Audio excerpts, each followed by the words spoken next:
lofty, intolerant rhetoric from protesters erupting on Thursday at Claremont McKenna College in California, as Heather McDonald, an expert on policing, was set to hold a lecture on the war on cops.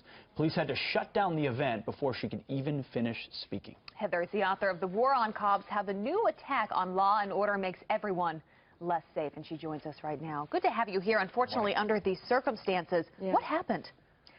Well, it was another outbreak of student totalitarianism. It was announced on Facebook 2 days before that they were going to shut me down. They called me the white supremacist, racist, fascist Heather McDonald. And they basically succeeded in doing so. They surrounded the building where I was supposed to speak, prevented any students from entering.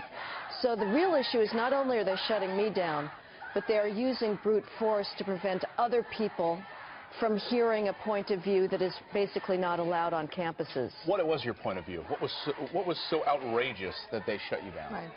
My outrageous point of view is that there is no government agency more dedicated to the proposition that Black Lives Matter than the police, and that the police have saved tens of thousands of minority males over the last 2 decades thanks to constitutional proactive policing.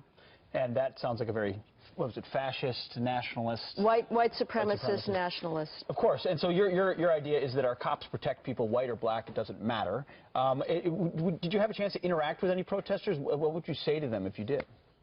I would say go to the inner city and talk to the law-abiding residents there who are desperate for police protection. The police are there at the behest of the good law-abiding people there.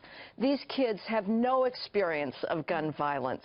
What I said to them in the beginning was, I hope that you protested when 5-year-old Aaron Shannon Jr.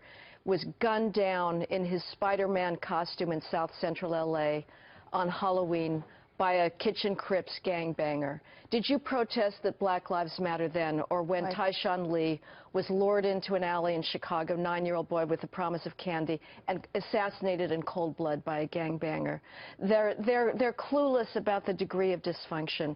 But apart from the substantive matter of my message, this is time for the faculty to wake up. We are graduating a bunch of neo-totalitarianism, and they're going to take control of power.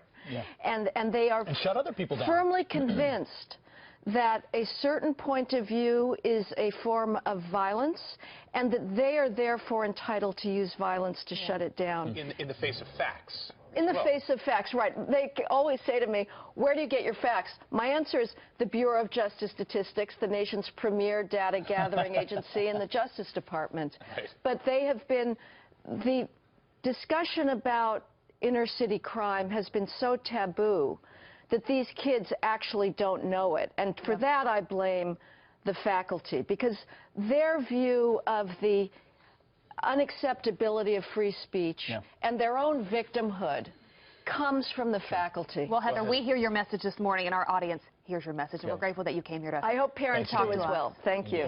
The book is The War on Cops. Heather, thanks for joining us this morning.